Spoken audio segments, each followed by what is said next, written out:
રાજકોટના જેતપુર શહેર અને ગ્રામ્ય પંથકમાં ધોધમાર વરસાદ વરસ્યો છે। આપને દ્રશ્યો બતાવીશ કે દ્રશ્યો વીજળીના કડાકા અને ભડાકા સાથે જેતપુરમાં જાણે કે વરસાદ મન મૂકીને તૂટી પડ્યો છે। ભારે વરસાદને પગલે વાવાઝોડા જેવા દ્રશ્યો પણ સર્જાયા।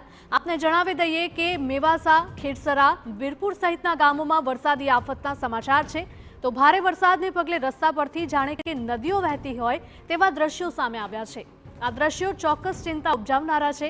અહીં સવાલ એ થાય છે કે ચોમાસા પહેલા આવો ઘાટ છે તો ચોમાસામાં શું હાલત થશે? તો અણધારી આફતને પગલે ખેડૂતોની મહેનત પર ફરીથી પાણી ફરી વળ્યું છે। અચાનક પડેલા ભારે વરસાદને પગલે માર્કેટિંગ યાર્ડમાં મુકાયેલી જણસી વરસાદના પાણીમાં પલળી ગઈ છે। તો યાર્ડમાં ખુલ્લામાં રહેલો લાલ મરચાનો જથ્થો પણ પલળી ગયો છે। આ દ્રશ્યો પરથી યાર્ડ સંચાલકોએ ચેતવાની જરૂર છે, કારણ કે આગામી 5 દિવસ સમગ્ર સૌરાષ્ટ્રમાં ભારે વરસાદની આગાહી આપવામાં આવી છે।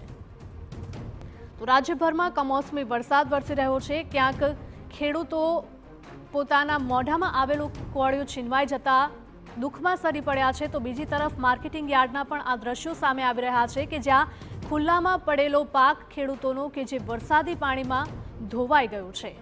તો વીજળીના કડાકા ભડાકા સાથે જેતપુર વિસ્તાર અને આસપાસના ગ્રામ્ય વિસ્તારોમાં ધોધમાર વરસાદ વરસ્યો।